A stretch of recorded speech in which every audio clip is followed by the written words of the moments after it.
co-host today. This cold sore that happened last week. I just got back from Owners Club, Pace's crew, Pace's group. Um, Boy, what a crowd! 400 plus people. Most of them are business owners. Getting in a room with people like that and having some pretty fantastic speakers. I mean, if you don't see my social media, Adley was there. She's somebody I love to hate her content, but her like the fact that she's doing the science behind social media, um, the approach, and the amount of effort she has put into her videos. I respect all of that. She just has this hook and drags you along for 6 to 12 minutes, and that's the only thing I hate is these videos that I'm like, oh, just give me the answer. But her whole business model is create an itch that you don't scratch for a little while and then monetize it. And I'm like, wow, okay. I guess that works.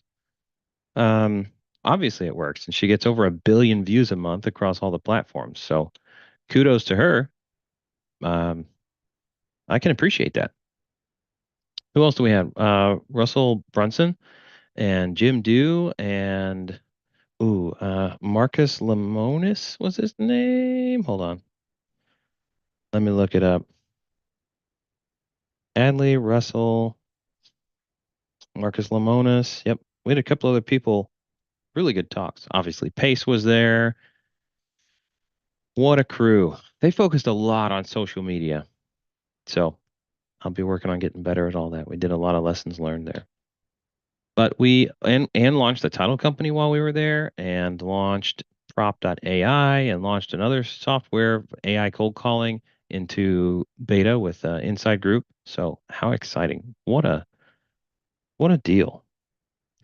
I want to go talk now about something I just went over as training with my team. If you're watching this, this is what we do for fun. Actually, it is fun. We enjoy doing this stuff. It's what we do while we are in our team meetings, our trainings, etc. And boom, here we go. Screen share. You ready? Actually, how about this? Do that. Yeah. Hey, it doesn't get bigger. Sorry about that. The All right. So we talk about mortgage prorations. Prorating is something where you stop it at one point and then count back how much of it applies to somebody else. That's a terrible definition. Let's look that up later. How normally a mortgage payment works. Let's say, for example, you had a mortgage, principal, interest, taxes, and insurance payment of $1,750 every month. That's principal, interest, taxes, and insurance all combined. Typically, interest is paid in arrears. You accrue interest starting today and ending on the 31st of the month. And then on the first of the next month, you have to pay the interest that accrued. So you're paying in arrears. You're paying for what you've already used. Principal, now let's say on the 31st or the first of the next month. This is June. Okay, so July 1st, I'm going to make a payment. And every document says payments, or every loan document I've ever read says payments shall first be applied to late fees, then to interest, then to principal amount owed. Okay, so if you pay on the first, there's no late fees. There is interest. So now we're going to knock off the interest, which let's just say it's $300. Now the $300 comes off, and now it's applied to the principal balance. So, well, taxes and insurance actually are extra fees. So separately, they'll charge taxes and insurance. But with your mortgage, which is principal and interest, my July 1st payment pays for interest accrued in June and knocks down the principal balance so that in August, on August 1st, I'll be paying the interest that accrued over the month of July. Okay. That's how it normally works. You see this? $300. I meant, oh, it was principal pay down. So you can think of this as paying forward the principal and paying back the interest. If you want to think of it that way, you can. It's not going to hurt my feelings. Really, though, this $300 is just happening and it's reducing the principal balance from here to here. And every month you do another one. And I'm doing these really small because really you're not paying a ton of principal down. Okay. So I'm hoping you're following along. This is foundational knowledge for those of you who are in real estate. Many have never considered it, and I was in transaction coordination dealing with other people's stuff for quite a while before I ever addressed it. So don't miss the boat on this. Think about when principal, interest, taxes, and insurance apply. Where do they apply to?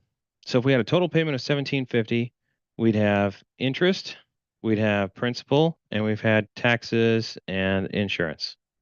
PITI in total, okay? Those payments, oops, erased too much. Oh, here's for the full illustration. Impounds. Impounds is what I call escrow. Because we run deals and we open escrow at a title company, I don't call the taxes and insurance account escrow. It is an escrow account, which is just a place to hold funds, but we also call it an impounds account. And impounds is the word that I choose to use because that tells everyone that hears me specifically. I'm talking about the account of money that's being held by the mortgage companies or loan servicer specifically for taxes and insurance. This stuff matters. You need to use good words. You need to use specific wording when you do stuff here. Okay. Next. So we have escrow / impounds, and I'm just going to cross out escrow, but you know what I'm talking about now. Every month this goes on. So in February, we pay for January's interest accrual. We pay down the principal by $300, for example, and we throw some money into the impounds account. In March, we pay interest for the previous month. Okay. It accrued over the month of February. Then we also pay down the principal. Why is the interest less? Why is the principal more? Well, that's how mortgages work. You have 30 years of the exact same total payment because principal and interest offset one another gradually. One gets smaller and the other gets larger to the penny so that you have a flat payment every single month. In this case, that would be 1050 plus 300 is 1350. So principal and interest combined on this mortgage, this is just a sample, would be $1,350 every month for the life of the loan. And toward the end of the loan, it's going to be more like $300 interest and $1,050 going toward the principal. That's how those work. Okay, everybody's seen those charts, I hope. This is how it normally works. I am getting to a point, by the way. The problem is when you sell on February 22nd. Ooh, that's ugly too. How in the world on a sub 2 deal do you determine prorations? If you close on the 22nd, are you going back to the first and now the buyer owes the seller from stuff that they prepaid and for what they postpaid? My goodness, it gets real confusing real fast and it's up for debate because nobody declared what it's supposed to be. It's just for lack of declaring that this stuff happens. Now let me see if I can pull up my stuff here and find my sub 2 addendum.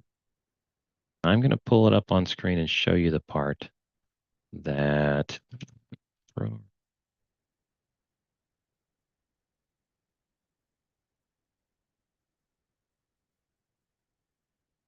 okay. Here we go. You guys ready for this? Let's zoom this sucker way in. Transfer of impounds account. This is part of what's on my sub 2 addendum. Unless otherwise agreed in writing at COE. No, unless otherwise agreed in writing. At COE, there shall be prorated between the buyer and seller all real estate taxes and assignments, interest on encumbrances assumed or taken subject to, and insurance premiums. Okay, great. Did I grab the wrong section? The seller shall assign to any escrow or impound account associated with any lien secured by the property. This is better language than I've seen in others, but I did grab the wrong clause. And this assignment shall be irrevocable. Now, this addendum shall survive close of escrow and does not expire. Nobody else has that, by the way. Come use Creative TC. Aha. Here we go. 5.17. Unless otherwise, don't do that. Unless otherwise agreed in writing, the monthly principal, interest, tax, and insurance shall be prorated to the day of closing so that the seller and buyer each pay their respective portions of the next payment due on or after COE. So if you close on the 22nd, the next payment due is going to be the first of the following month. The full PITI payments shall be treated as being paid in arrears. Example, February 1st payment is for ownership and use of the property in January. Now, I just took the entire debate off the table. The entire debate is off the table now because we have declared it and the parties have signed it. When you work with Creator TC, we've been through the arguments, we've been through the debates, we've been through all these things with the title companies and attorneys and your mom and everybody's cousins. And we have gotten to the point where, all right, we've had this debate and I've probably spent 9 hours on the phone debating with different buyers, sellers, title companies, etc., about that versus that. So do you want to do a daily proration of the 1048 and figure that out and the principal amount and figure that out and this and figure it out and add the three together? And if you miss closing by a day or two, now you have to recalculate all that. It's not fun because technically the seller would owe for this period of time and the buyer would owe for this period of time for the payment coming up on March 1st. Well, that's still going to be true even if you do it the way I'm doing it. But I'll show you the difference and how much we simplify it because you can get into endless debates about all this junk if you don't declare your intentions. And that's why we declare our intentions in the contract. Now watch this. Here's how we do it. Because we have declared that each PITI payment shall be treated as though it's paid in arrears. That means February 1st payment is for January's use of the property. Now everything applies retroactively. You paid in, you paid for, let's just look at January. You paid your interest, you paid principal, and you paid in toward the impounds account. Congratulations. $1,750 is what it costs to run the house. Can you agree to do something differently? Sure. Am I wrong? No, because I declared that I'm right. Technically, that's how the paperwork works. If you want to spend time debating and figuring out what the best way is, go ahead. That's the natural path. And I'm not even trying to go with the path of least resistance. I'm trying to go with something sensible that's enforceable in a document. If you want to change it, that's fine. I have no problem. You can say that everything is prepaid and therefore that the buyer owes the seller for partial, for the month, whatever. I don't care. Just pick something and commit. And let's take the debate out of the issue. So the way we do it is much simpler. The formula for figuring out the proration is going to be PITI divided by the number of the days in the month times it equals your daily rate for ownership. So if you close on the 15th of the month, it's not divided by 2 because not every month is 15 days. That's why I did the example with February 15th. There's 29 days. This is a leap year in 2024. So 29 days. So we take 1750 divided by 29 days equals $60.34 per day of ownership. Now, when we look back here, the seller owes $60 and change, whatever I said there, for the first 15 days. And they owe it toward the March 1st payment. That's pretty plain and clear. What was the $60.34?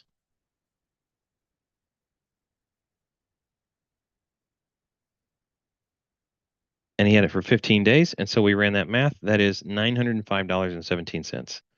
If the math is wrong, leave a comment. Okay. I trusted somebody else. So now, does the seller cut a check to the buyer for $905.17? Do they partially pay the mortgage and then split the payment on the March 1st? No, that's not where this happens. So if you close on February 15th, who owes how much and when? If you close on February 15th, the seller owes they owe their 905.17 for the first 15 days of the month that they had their property. Well, where do we make all of that happen? Because nobody's going to be like handing cash back and forth. It's debits and credits on a settlement statement, baby. It's real simple. On a settlement statement, we break it down like this. You have your proration section, okay? And you can say March 1st. This is how I would put it on a settlement statement. And do I have to tell the title companies how to do this every time? Yes. Is every settlement statement I've ever received wrong the first time? Yes. That's why we ask for it on these creative deals days in advance. Okay, so I would put March 1st mortgage payment, like actual words, and then in parentheses, February usage or ownership. March 1st mortgage payment for February use and ownership. That's going to be a proration of PITI.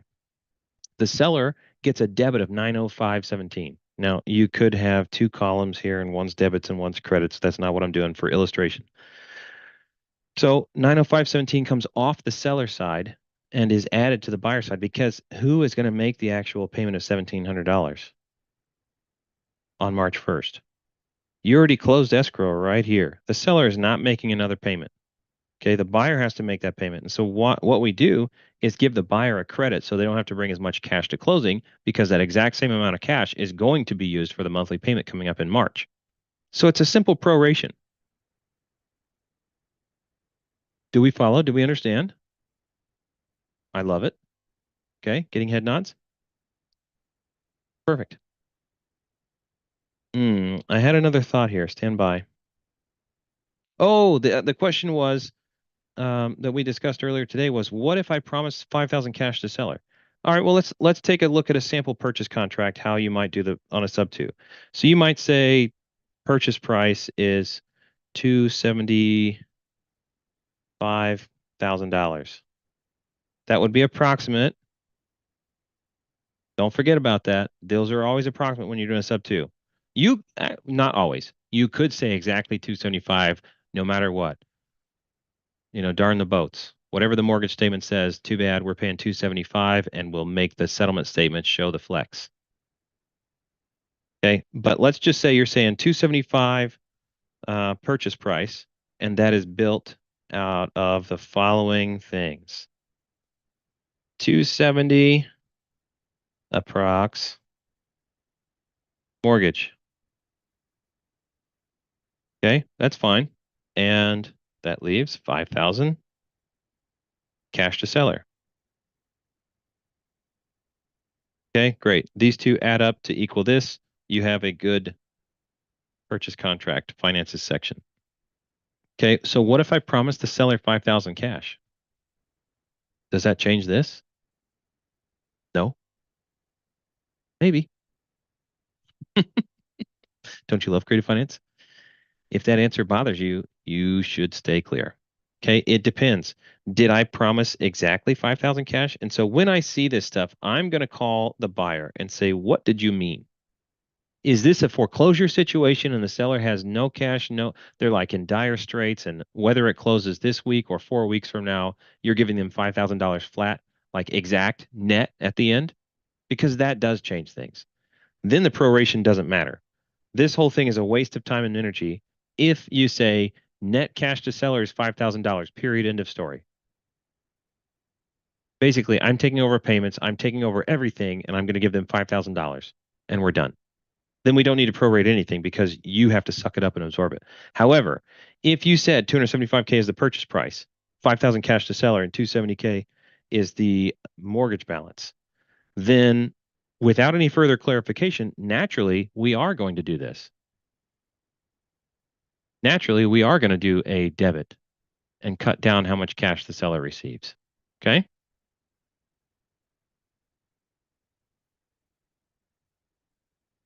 That's how that's going to work.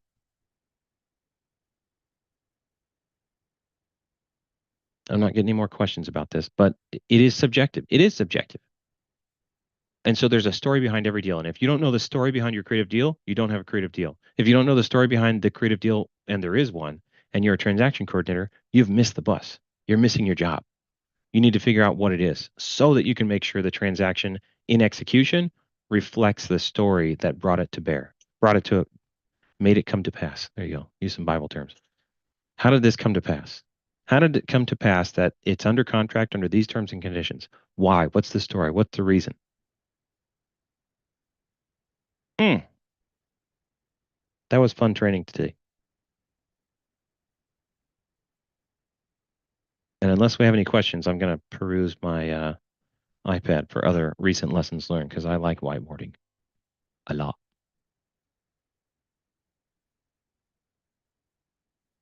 Feel free to raise hands, ask questions, unmute yourself if you want. I'm going to hop around here. I don't want to reveal anybody's confidential information, so I gotta check this.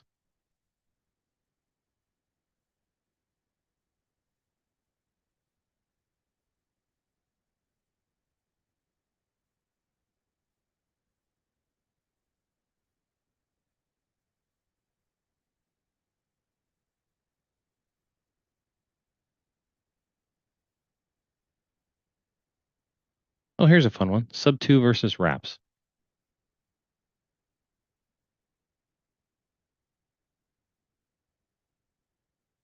That's going to be a minute. I got to interpret all this stuff that I have here, but this is a training that I did as well.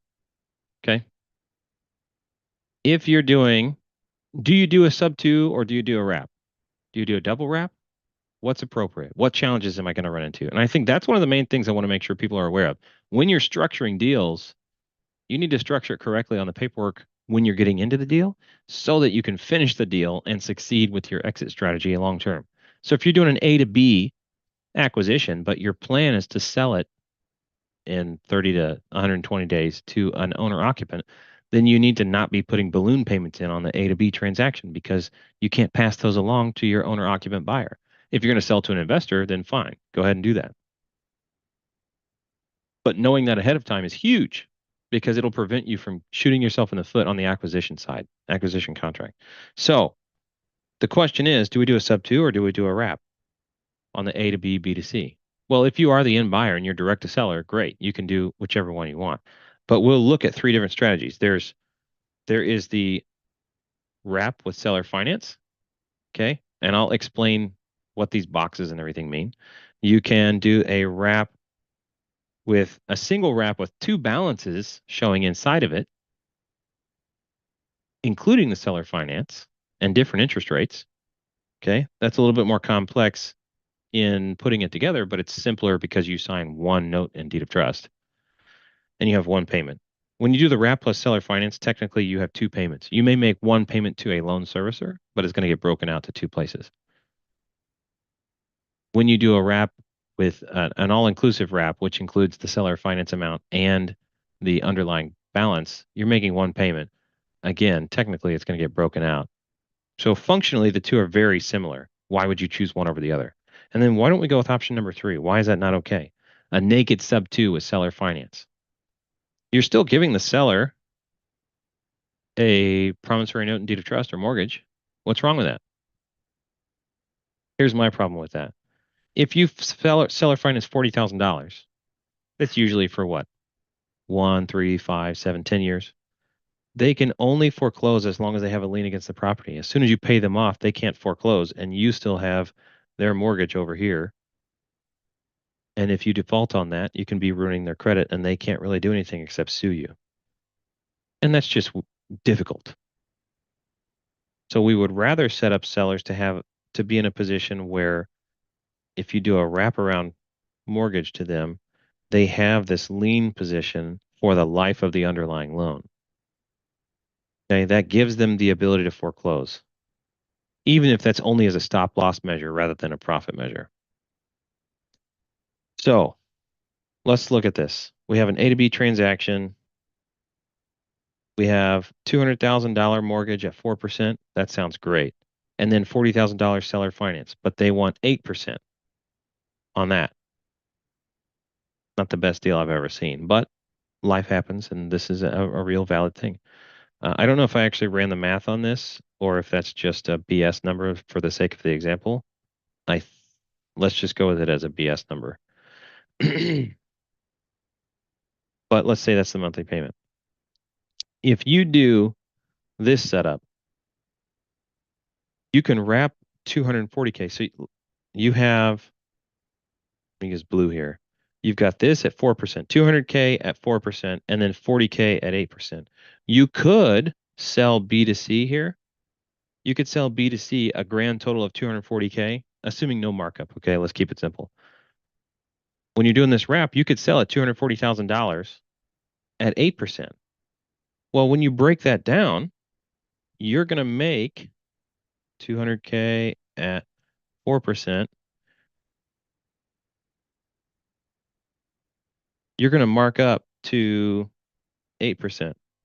So you're making a 4% arbitrage, interest rate arbitrage on $200,000.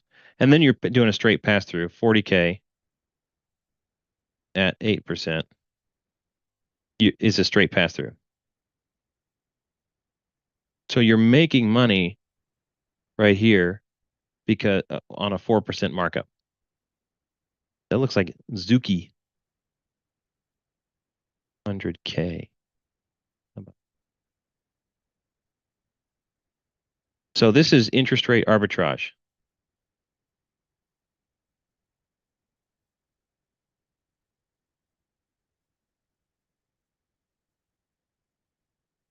That's what that's called. If I can acquire something at one rate and sell it at a different rate, higher, I'm arbitraging. I'm middlemaning it. So, oh, clearly what I didn't do was figure out what this payment was on the other side. But for example, let me erase all this stuff and just give you an example number because I'm not going to slow down and calculate the whole thing on the Zoom here. This would be something more like in 27, 67, 23. And that would be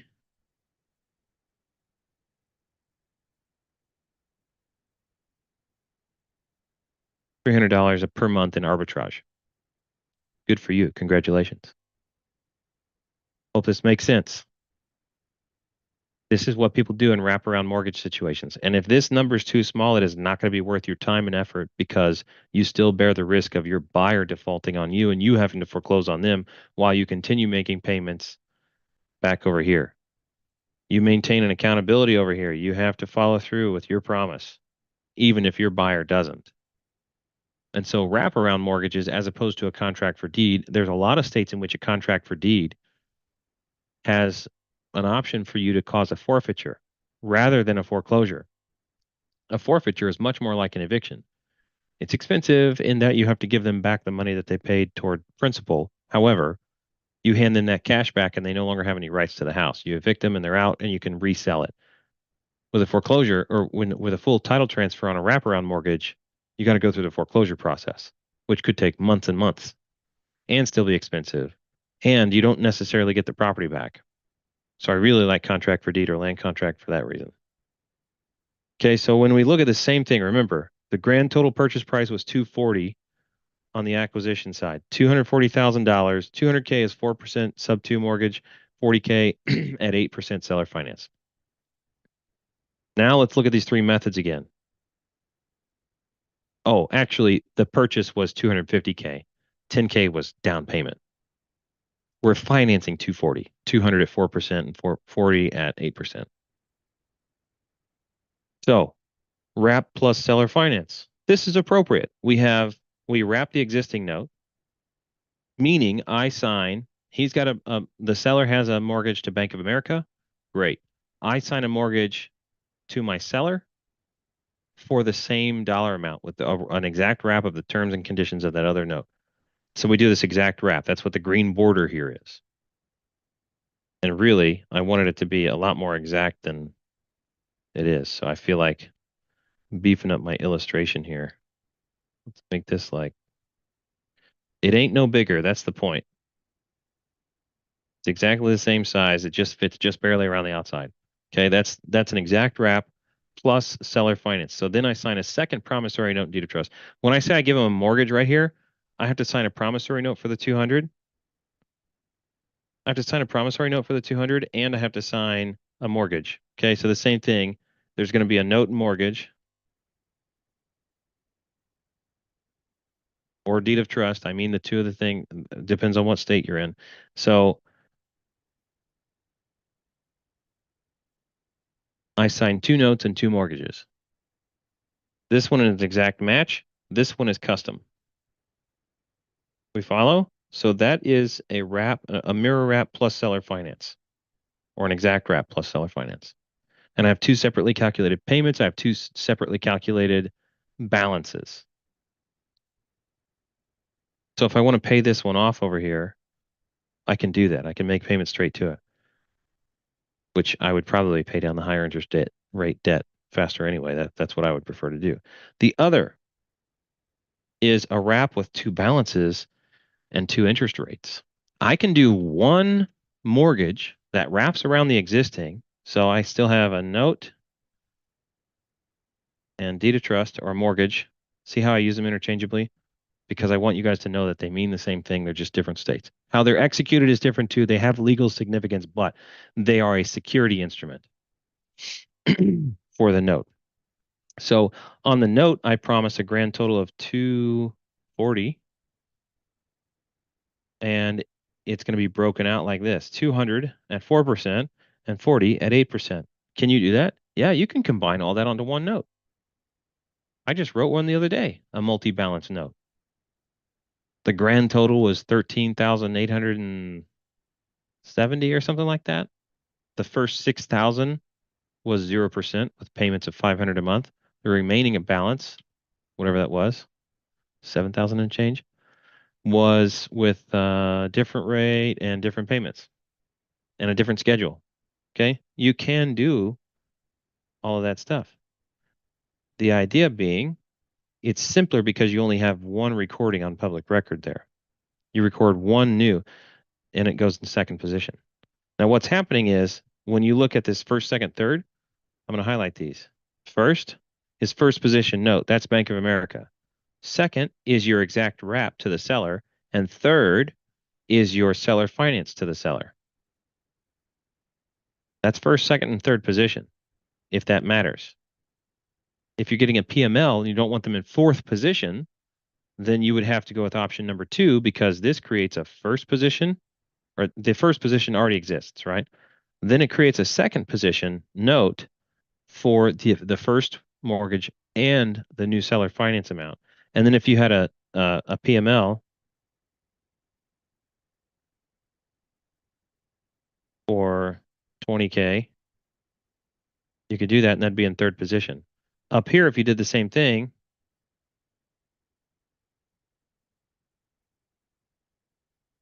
yuck, fourth position. The difference between third and fourth not really making much difference, by the way. But, you know, if you're trying to structure and reduce the number of lien positions, dude, I got a new software. Lightning Docs, by the way. I got a new software and it goes up to 10th lien position when you're writing this stuff. So we can write as custom as you want, you guys. And it's an attorney software that I'm excited to share with you guys. When you do a deal with Creative TC, we include all templates that we have. If you have, I'm not going to send you a copy of my entire template library. If your deal calls for document A and I have it, it's included. We don't nickel and dime for any of that stuff. We're flat rate, full service. Okay. However, the only place I make that exception is third-party documents that I have to pay for each use. Lightning Docs is one of those services. I have great notes and deeds of trust and mortgages. In fact, other title companies have been using my docs, even with my footer. Other people not working my deal are sending me screenshots of their closing docs, and it's got my name on it or my company name. We have good docs. Those are included in every deal. The only exception is Lightning Docs. If you want the super premium, state specific, comes with all the disclosures and warnings and things like that. Like you're trying to get a personal guarantee on something that and your borrower is in a community property state and their spouse hasn't signed, so your personal guarantee is practically worthless. Stuff like that, I didn't even know to look for before I started using Lightning Docs. So if you want premium docs, come to us. I've got preferred pricing, and it will work out very well for you. That said, back to the lien positions here. If you go with option number 2, which is an all-inclusive wrap, including the seller's finance amount, we only have one note and deed of trust to sign at closing and only a first and second position lien. Okay. Next, we have the naked sub 2 of seller finance. Now, are people doing these? Yes. Do I recommend them? No. I've also heard, here's another reason you need to know this stuff ahead of time. I've also heard that certain underwriters, title insurance underwriters, will not approve a deal that is a wrap of a wrap. And so if you did either this or this, and then you tried to sell it downstream again after that, it's already been wrapped one time, they will not close that transaction and provide title insurance. How unfortunate. Which is probably the only exception that I would say is when you need to do this one. Because you don't want to wrap, you want your sale to party C to be the first wrap that ever exists on the deal. Again, still not recommended because how much protection are we providing our sellers?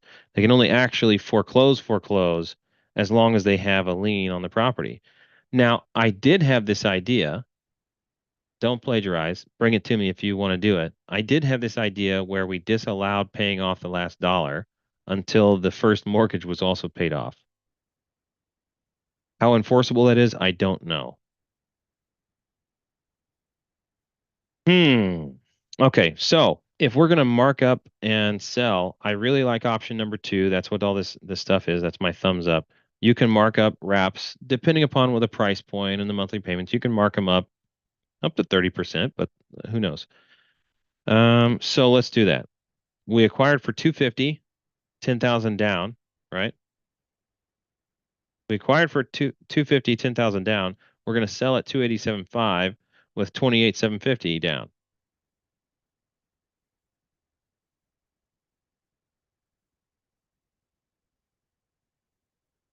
What does that math go to? Okay, so the financed amount then becomes 258,750. You're going to finance right here. Remember, yeah, figuring all this stuff back out. Remember, we did this method right here. We did one all-inclusive wrap for 240, broken out inside the note with different bits. So this all-inclusive note for 240 is right here. It's got 2 interest rates. Okay. And then because you marked it up and sold it, and the down payment didn't satisfy the full markup, you've got 18,750 in equity that's been financed to your buyer. That's your equity because you marked it up. It's only equity because somebody committed to pay for it. Okay. And you sell the whole thing at 9.5% interest. Well, now you're making money in 3 different spots. You're going to make money on the 200, not 40%, 4%. You're marking up to 9.5. Okay. You're going to make money there. And you're going to make, what's the difference? The difference is the 4 versus the 9.5. That is a 5.5% markup of interest. You can just run that number, 5.5% interest on $200,000 on a 30-year mortgage. And what's the mortgage or what's the interest rate on that? That's the cash you're taking home. Okay. The second place you're going to make money on this is the $40,000. So let's do a little dotted line.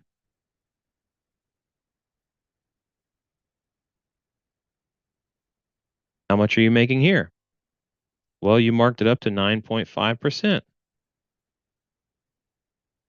So how much are you making here? Between the 8 and the 9.5, you're making 1.5% markup. 1.5% on $40,000 over 30 years, not a huge amount of money, but it is a markup.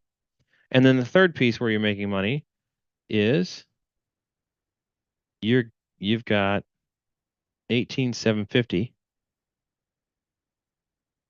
at 9.5%, and there's no markup. That's all yours anyways. Should I run the math? Let's run the math. Let's run the math. Let me pull up my spreadsheet. People love it. Everybody loves a spreadsheet guy.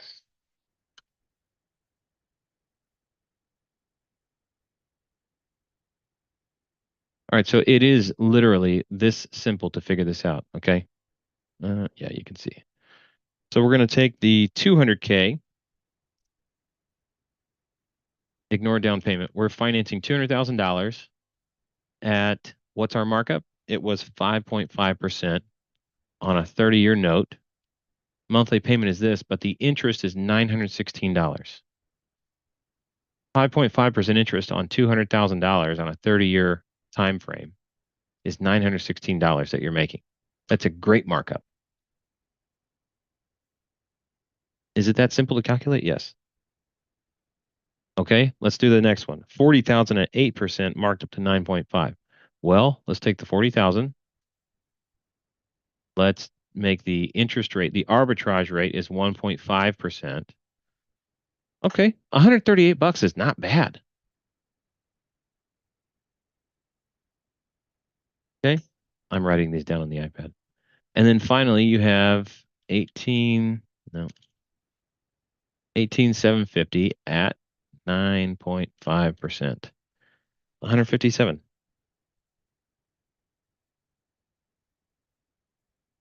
Okay. Now let's look back at the iPad. Okay, 916, 138, 157.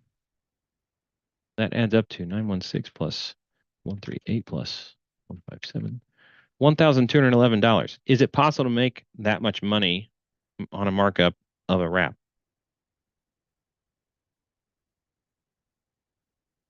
If your buyer can afford it.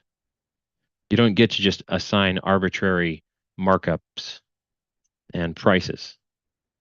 You can't just assume that a monthly payment of $2,400 can go up to $3,600. Remember up here where I had that number, 2,467 and 23 cents. Well, we just added $1,211 to it. 2,46723.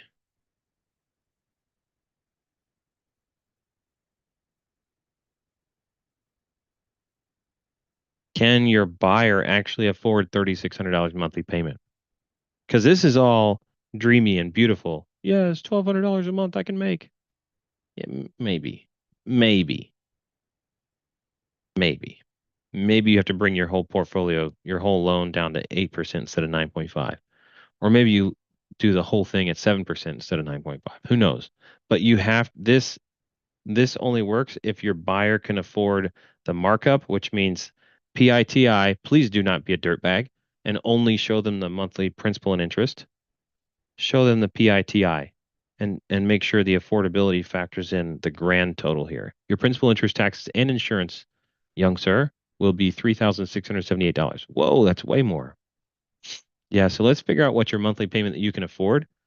Here's where a lot of people get stuck and they're like, oh, I guess it's a dead deal. No, let's go to the next step. How do we make this a deal? Well, if you have an interested buyer who's qualified and can make payments, the question becomes how much payment can you make? Because we'll work backwards from there. If you can afford $3,200,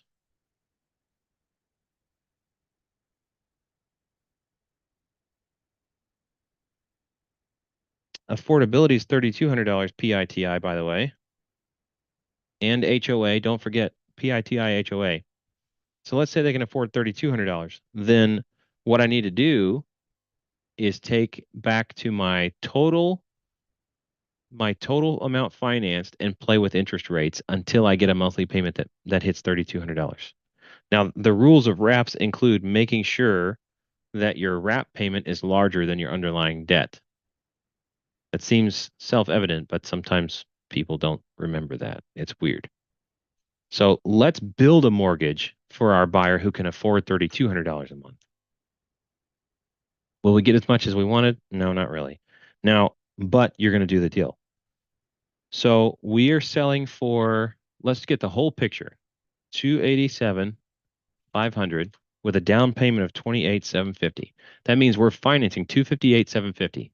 That's a lot of 875s in here. That's really confusing. So just slow down and pause this and come back to it if you need to. We're selling at 287.5. We're taking a 10% down payment.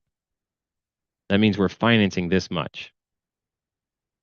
Now, I did not determine how much taxes and insurance were. Let me just declare a number for the sake of doing the deal or doing the exercise.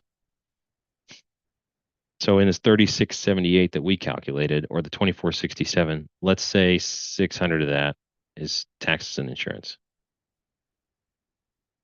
Okay, that means 1867 is principal and interest if we're saying that. I hope you're following along. If not, post a question in the comments. So if we come back here and we know that $600 is taxes and insurance, then we just need to play with the interest rate here so that the monthly payment plus 600 equals 3,200.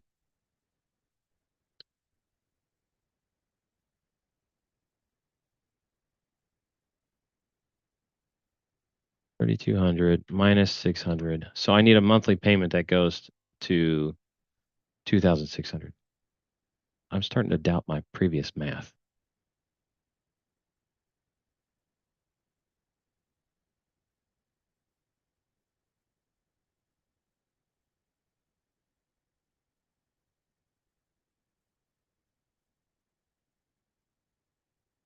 You could go up to like 11.5.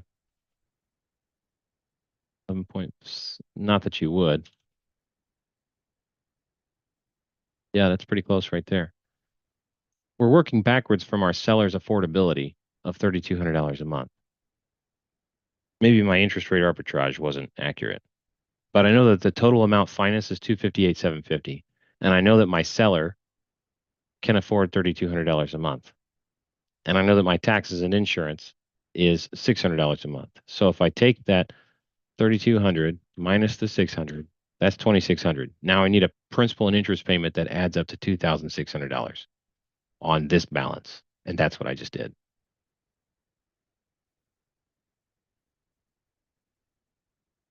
That's how we work backwards into a buyer's affordability.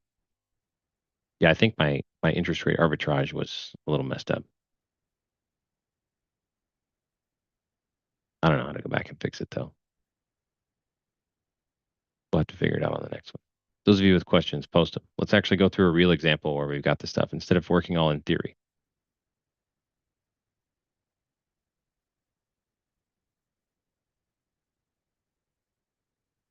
Okay, you guys, I'm going to be pushing more YouTube content that is specific to your requests. So if you have common questions, let me know what they are. I want to build content. It will take me some time to build real narratives around it, but I want to upgrade my content game to provide the most value to you guys. Me and Jim, Mr. Cold Sore, he's right with me. The tag team, we're really going to go start making better content for you guys.